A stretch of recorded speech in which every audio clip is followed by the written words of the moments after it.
하나님께서 우리에게 주시는 말씀, 구약 성경 이사야 65장 1절에서 7절까지 말씀입니다. 이사야 65장 1절에서 7절까지 말씀, 하나님의 말씀 봉독할 때에 여러분 경청하십시오. 물어보지 않은 사람들한테 나는 묻는 것을 허락해 주었고, 나를 찾지 않은 사람들을 내가 만나 주었다. 내가 말했다. 나 여기 있어. 나 여기 있어. 라고. 나의 이름을 부르지 않는 민족에게 그렇게 말했다. 내가 온종일 나의 손을 폈다. 고집쟁이 백성을 향해서 그들은 자신의 생각을 따라 좋지 못한 길을 걷고 있다. 그들은 내 앞에서 끊임없이 나를 노엽게 하는 백성이다. 동산에서 희생 제물을 바치고 벽돌 제단에서 향을 피워 바친다. 그들은 바위 굴 무덤 안에 앉아 그런 비밀스러운 곳에서 밤을 지낸다. 돼지고기를 먹고 더러워진 제물의 고기 국물을 자신의 그릇에 담는다. 그들은 이렇게 말한다. 너 있는 곳에 머물러라. 나한테 다가오지 마라. 내가 너한테는 너무 거룩하니까. 이 사람들은 나를 분노하게 하는 연기이고 온종일 타는 불길이다. 보라, 이것이 내 앞에 적혀 있구나. 이제 내가 침묵하지 않고 반드시 갚아주겠다. 그들 품에 갚아주겠다. 너희의 잘못과 너희 조상들의 잘못을 함께 따져보겠다. 여호와께서 말씀하셨습니다. 그들이 산들 위에서 향을 피웠고 언덕들 위에서 나를 욕보였다. 내가 그들이 한 일을 처음부터 계산해서 그들의 품에 돌려주겠다. 아멘. 이 말씀을 통하여 은혜 주실 줄 믿습니다. 할렐루야. 아멘. 오늘 성령 강림절 후 둘째 주일입니다. 오늘 우리가 이사야 말씀, 정말 오래간만에 구약 말씀을 함께 나누었습니다. 특별히 이사야 선지자 말씀을 함께 읽었습니다. 가지고 계신 성경 보시면 여호와의 대답이라고 위에 표제가 있고요. 65장 시작하면서 괄호해서 하나님이 말씀하셨다고 표시가 되어 있습니다. 그러면 여러분 65장 이전에 있었던 64장, 63장에 있는 내용은 뭐겠습니까? 지금 우리가 읽은 65장 말씀은 하나님께서 응답하고 계시죠. 그럼 그 앞에는 누가 말했을까요? 예, 이사야 선지자가, 그리고 백성들의 그 마음과 기도의 제목들을 가지고 하나님 앞에 기도를 하고 하나님 앞에 올려드리는 이야기를 했습니다. 뭐 여러 가지 내용들이 있지만 전체적인 맥락에서 봤을 때에 어떤 내용이냐면, 왜 우리가 이렇게 부르짖는데, 왜 우리가 이렇게 하나님 앞에 예배하는데, 하나님께서 하라 하신 것을 그래도 나름 지키려고 애썼는데, 예배했는데, 제사했는데 왜 하나님은 응답하지 않으십니까? 왜 하나님은 침묵하십니까? 라고 이야기를 합니다.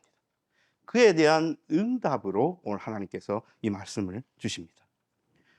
물어보지 않는 사람들한테 나는 묻는 것을 허락했다. 찾지 않는 사람들을 내가 만나 주었다. 하나님은 더 극단으로 가시는 거예요. 기도는 뭐였다고요? 왜 하나님 응답하지 않으십니까? 왜 하나님 우리가 이렇게 예배하고 제사하고 시키신 대로 율법대로 나아가고 부르짖고 우리의 아픔을 토로하고 하나님 나를 도와주십시오, 살려주십시오 했는데 왜 하나님 아무 응답도 없고 침묵하십니까? 라는 말씀에 대한 대답으로 하나님께서는 나는 나를 묻지 않는 자에게 묻는 것을 허락해 주었고 나를 찾지 않는 자들도 만나 주었다. 여러분, 하나님의 이 말씀이 엄청 중요합니다. 기도는 물어봤다는 거잖아요. 인간들의 기도는 하나님 찾았다는 거잖아요. 근데 왜 하나님 응답지도 않으시고 대답하지도 않으시고 침묵하십니까? 인데 하나님의 응답은 나는 나를 찾지 않는 자들에게 도 만나 주었고 묻지 않는 사람들에게 묻는 것을 허락했다. 그리고 내가 이렇게 계속 말해왔다. 모든 사람들에게, 즉 찾거나 묻지 않는 사람들에게도, 진짜 찾고 묻는 사람들에게도 나는 계속 이야기해왔다. 오늘 말씀의 제목이죠. 나 여기 있어. 나 여기 있어. 나의 이름을 부르지 않는 민족에게 그렇게 말했다. 그래서 온종일 나의 손을 폈고, 손을 편다는 것은 우리는 기도할 때 어떻게 합니까? 밥 먹기 전에 하나님 앞에 기도해라 라고 가르칠 때는 두 손 모아 기도합시다, 주일학교 때 이렇게 가르치잖아요. 그래서 우리는 손을 모으는 행위를 기도하는 행위로 바로 인식하죠. 마찬가지로 이 당시 사람들에게 손을 편다, 이런 무슨 행위일까요? 기도하는 겁니다. 그래서 하나님께서 내가 온종일 나의 손을 폈다는 거예요. 이게 무슨 뜻입니까? 하나님이 기도하셨다는 것이 아니고, 기도하는, 손을 펴서 기도하는 그 사람들에게 하나님이 아유, 니 나한테 기도하나? 나도 이렇게 손을 펴서 이렇게 눈을 마주치면 지금 뭐 하는 겁니까? 하나님이 기도하는 자와 의사소통하시고 커뮤니케이션 하시고 하신다는 거예요. 그럼 기도를 들으셨다는 겁니까? 오늘 이 백성들의 기도처럼 침묵하셨다는 겁니까? 응답하셨다는 거예요. 바라보셨다는 거예요. 신경 쓰셨다는 거예요. 함께 하셨다는 겁니다.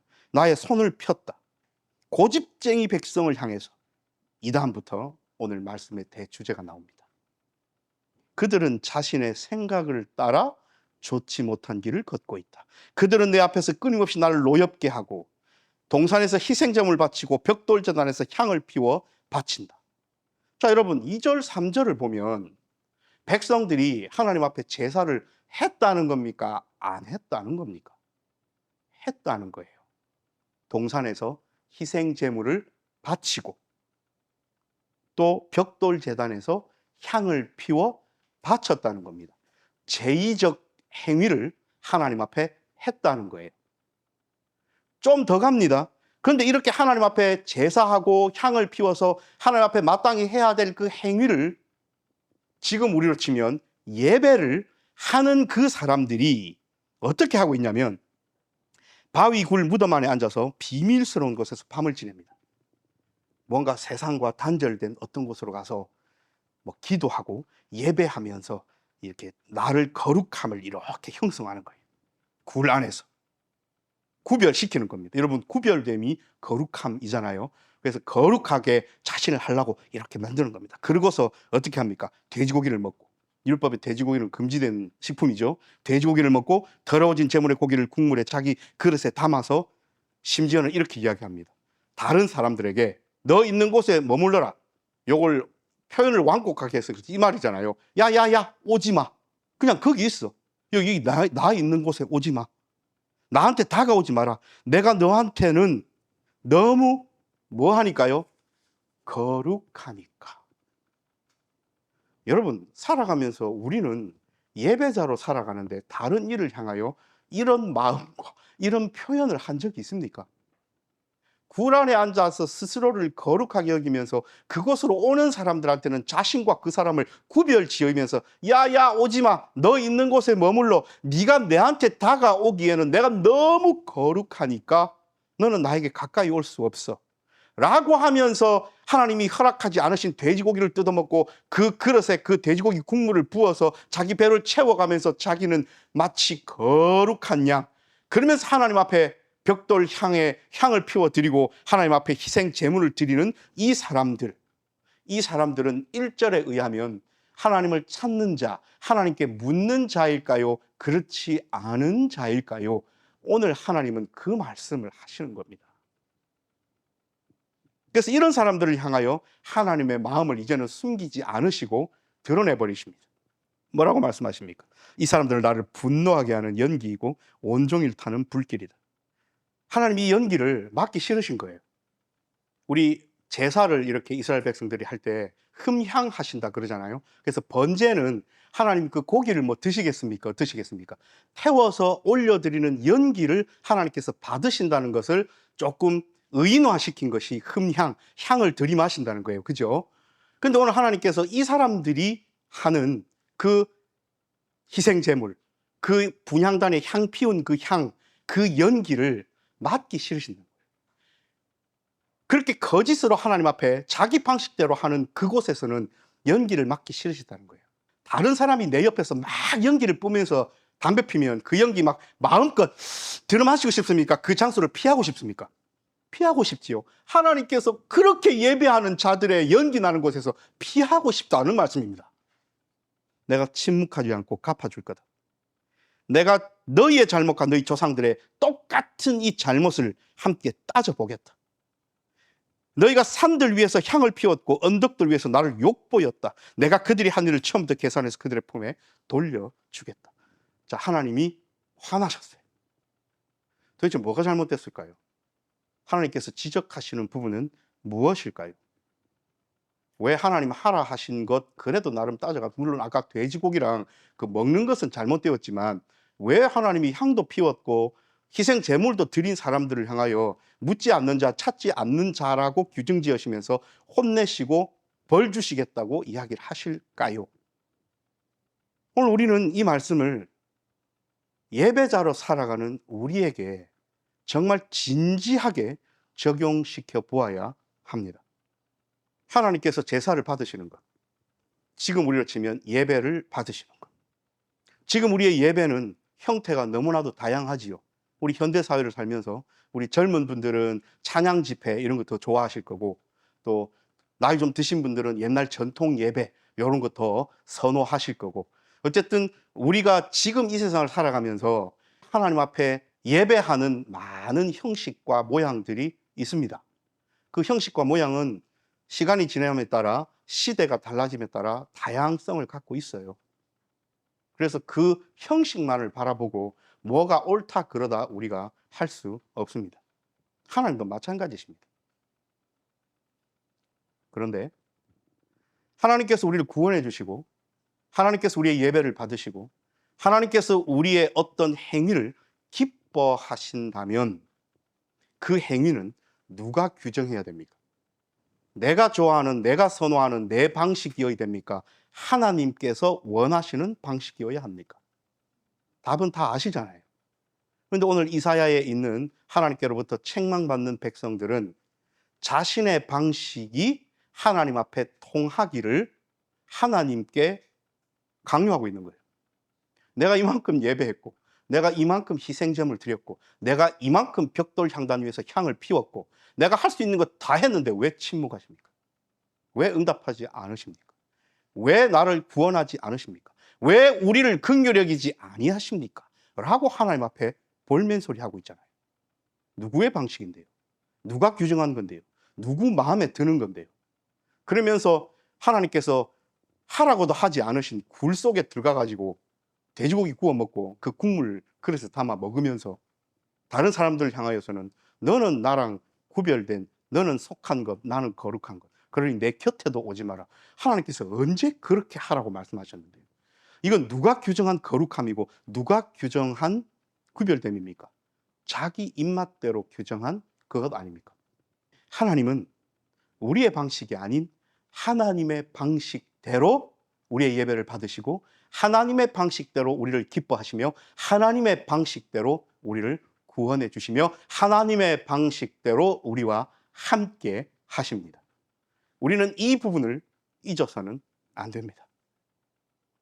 그래서 하나님은 겉으로 드러나 있는 문제보다는 늘 핵심을 찌르시는 거예요. 인간들은 늘 겉으로 드러난 문제를 가지고 하나님 앞에 기도하죠. 오늘 이 우리가 읽은 본문 앞에 나오는 사람들의 기도의 내용도 그러했죠. 이 사람들이 집중하고 있는 것은 뭡니까? 겉으로 드러난 거잖아요. 내가 예배하고 희생제물 드리고 향을 피우고 제사했는데 왜 하나님은 응답지 않으시고 침묵하시는가? 표면으로 드러난 모양새입니다. 그래서 이 사람들의 문제는 뭐예요? 왜 하나님 응답하지 않으시는가? 왜 하나님 침묵하시는가? 그런데 하나님은 어디를 보십니까? 지금 침묵하고 말고의 문제가 아니라 그 내면에 왜 내가 그럴 수밖에 없는 너희들의 문제가 무엇인지를 이야기하시는 거예요. 하나님은 늘 일관되게 그러셨습니다. 제사 얘기가 나왔으니까요. 아론의 아들 나답과 아비후 기억나십니까? 하나님이 허락하지 아니하신 불을 사용하다가 죽임을 당했죠. 나답과 아비후가 하나님 앞에 잘못한 죄는요, 오늘 이 백성들의 죄와 일맥상통하는 겁니다. 불은 어디다 갖다 쓰든지 이게 뭐예요? 자기의 방식이에요. 그게 자신들에게 편했을 수도 있고, 그게 자신들에게 더 거룩해 보였을 수도 있고, 그 자기들이 가져온 불이 어떤 의미에서든 간에 나답과 아비후 입장에서는 더 좋아 보이고 편해 보이고 더 거룩해 보이고, 그 어떤 수식어를 갖다 붙이든지 간에 그것은 자기 뜻이고 자기 방식입니다. 하나님의 방식이 아니었다는 거예요. 그러니까 우리가 예배를 하면서 우리의 삶을 드릴 때에 내 생각에는 이만큼 거룩해 보이는 것이 없고, 이만큼 은혜스러워 보이는 것이 없고, 이만큼 진지할 수 없고, 이만큼 뜻깊을 수 없다고 생각하는 그것이 내 생각이란 말입니다. 우리는 이 지점에서 넘어가면 안 돼요. 아무리 선하다 한들, 아무리 은혜로워 보인다 한들, 아무리 거룩해 보인다 한들, 하나님께서 원하시는 방식이 아니라면, 하나님의 뜻과 위배된다면 우리는 백날 예배해봤자 하나님이 받으시는 예배를 할 수 없습니다. 함께 모여 주일날 오전에 이렇게 하는 예배도 하나님 앞에 드리는 예배고, 우리의 삶을 통하여 하나님 앞에 살아가는 것도 삶의 예배일진데, 우리는 우리의 생각, 우리의 주장, 우리가 생각하는 방식에 너무 함몰되어 있지는 않은지 다시 한번 생각해 보아야 합니다. 혹 행여나 우리가 교회에서 생활을 할 때에 하나님께서 바라시고 원하시는 방식은 생각지 않고, 내가 생각하는 거룩한 방식, 내가 생각하는 옳은 길, 내가 생각하는 참 길, 진리의 길이라고 생각하는 그 길을 너무나 많은 열심으로 달려가고 있지는 않았는지 한번 돌아볼 필요가 있습니다. 사도 바울을 보면 너무나도 잘 알 수 있잖아요. 사도 바울이 회심하기 전에 예수를 메시아라고 여기며 따르는 사람들을 잡으려고 대제사장들로부터 허락을 받아서 잡으러 갔었죠. 그때 사도 바울의 마음은 아주 악한 마음, 나쁜 마음이었습니까? 사도 바울이 정신이 빠져서 그랬던 거예요? 아닙니다. 자기 딴에는 이만큼 거룩하고 옳은 길이 없었습니다. 이것만큼 확실하게 하나님을 위한 길이 없었습니다. 그래서 이 젊은 바울은 생명을 걸고 예수 믿는 사람들을 잡으러 갔습니다. 왜요? 믿었기 때문에. 그 길이 옳다고 여겼기 때문에. 그 길이 가장 거룩한 길, 율법을 지키고 실행하는 길이라 믿었기 때문에 그랬습니다.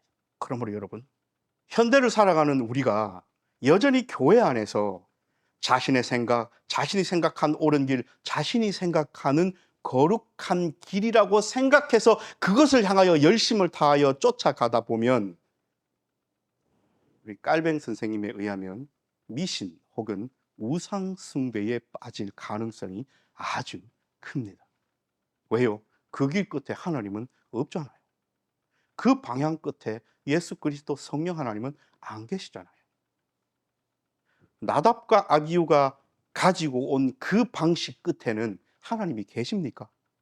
하나님이 허락하지 아니하신 불을 가져오는 그 방식 안에 아무리 나의 진심과 나의 거룩함과 나의 하나님을 향한 열심이 들어있다 한들 하나님의 뜻에 반하는데 그 불 끝에 하나님이 어디 계셔요? 아무리 하나님의 율법대로 하나님께서 바라시고 원하시는 길이라 생각해서 예수 믿는 사람들을 잡으러 갔던 사도 바울의 그 길 끝에 하나님이 계십니까? 그 길 끝에는 부활하신 예수 그리스도께서 이렇게 이야기하심만 기다리고 있었어요. 사울아, 사울아, 네가 왜 나를 핍박하느냐? 여러분, 얼마나 무서운 말씀입니까? 나는 온 열심을 다하고 가장 거룩한 것, 가장 은혜로운 것, 가장 진지한 것, 가장 하나님께로 나아가는 방법이라고 쫓아갔는데 그에 대한 응답이 네가 왜 나를 핍박하느냐 라는 응답이면 여러분 어찌해야 됩니까? 이게 하나님의 응답이십니다. 사랑하는 여러분, 신앙의 삶을 살아가는 것 쉽지 않습니다. 신앙의 삶을 걸어가는 것 쉽지 않습니다. 열심만 낸다고 내 생각할 때 이것이 거룩한 길이라고 아무리 우겨봤자 하나님의 기준에 되어보지 않으면 우리는 그때까지는 내가 가는 이 길이 옳은 길인지 거룩한 길인지 참된 길인지 알 수 없습니다. 근데 사람들은요, 그 하나님의 척도, 그 기준을 가져오려 하지 않습니다. 내 삶을 예수 그리스도, 성령 하나님, 우리 하나님 아버지의 뜻에 비추어 보려 하지 않습니다. 예능 프로그램 보니까 이런 거 하대요. 목공 기술 가지신 분, 평생토록 하신 분들 있잖아요. 줄자를 늘 지니고 계신 분들에게 줄자를 거꾸로 해가지고 10cm 이렇게 올려봐라 하는 이런 게 있대요. 자기는 이 눈금을 몰라요. 그러니까 그냥 이 경험치로 쫙 올려서 앞에 카메라를 비추고 맞췄나 안 맞췄나 이런 거 하더군요. 그래서 대부분 하도 이렇게 열심히 오래 해서 잘 맞추고 계셨습니다만, 그 중에 몇 분은 뭐 9.5cm, 10.5cm 이렇게 여러분 생각해 보십시오. 정말 특별한 몇 분 빼고는 딱 맞추기는 힘들지요. 아무리 내게 경험이 있어도. 근데 만약에 하나님께서 야야 10cm 맞춰봐 하면 우리의 경험과 우리의 살아온 궤적과 우리의 신앙에 비춰가지고 10cm를 어림잡아 해서는 안 되고 줄자로 10cm 그냥 재면 됩니다. 하나님이라는 자에다가 그냥 들여다보면 됩니다. 그런데 우리는 어디에 의지하냐면 우리의 습관, 우리의 살아온 경험, 내가 신앙생활을 몇 년 했는데, 내가 하나님 앞에 기도 생활을 얼마나 했는데, 야, 내가 하나님 앞에 예배를 수천 번 했는데 라는 것에 자꾸 의지해요. 여러분, 백날 그렇게 해봤자 하나님의 자 하나 갖고 와서 재면 끝날 일입니다. 사랑하는 여러분, 이것이 안 되면 우리는 하나님 앞에 늘 절망 가운데 낙심 가운데 볼멘 소리로 기도할 수밖에 없어요. 왜 하나님 내 기도에 응답하지 않으십니까? 왜 하나님 내 삶에 침묵하십니까? 왜 나는 이렇게 열심히 신앙생활을 하는데 하나님 나와 함께 계시지 않는 것 같은 마음이 듭니까? 라고 기도하는 거예요. 한 번도 하나님을 찾지 않았으면서, 한 번도 하나님께 묻지 않았으면서. 근데 여기서 중요한 게 있죠. 오늘 설교의 제목이잖아요. 하나님은 단 한 번도 침묵하신 적이 없습니다. 하나님은 단 한 번도 응답하지 아니하셨던 적이 없습니다. 기도하는 자 앞에 함께 기도하는 액션을 취하시면서 나 여기 있어, 나 여기 있어 라고 말씀하고 계십니다. 지금도요. 사랑하는 여러분, 삶이 녹록지 않지요. 21세기를 살아가는 우리의 이 삶이, 이 대한민국에서 살아가는 우리의 삶이 쉽지 않습니다. 더더군다나 신앙인으로 살아가는 것이 더 쉽지 않습니다. 그런데 우리가 꼭 기억해야 될 것, 하나님은 지금도 우리가 그렇게 어려울 때도, 우리가 그렇게 힘들 때도, 우리가 예배할 때도, 우리가 하나님 앞에 무언가를 진지하게 드릴 때도 하나님은 늘 우리 곁에 서셔서 나 여기 있어, 나 여기 있어 라고 말씀하십니다. 우리는 우리가 하나님 앞으로 나아가는 우리의 삶의 방향과 이 길이 하나님께서 원하시고 바라시는 길인지 하나님의 자를 얼른 갔다가 한번 되어보아야 합니다. 그곳에는 나의 경험, 나의 노하우, 나의 습관, 내가 알고 있는 지식과 지혜는 정확한 자 앞에서는 무력화되어야 합니다.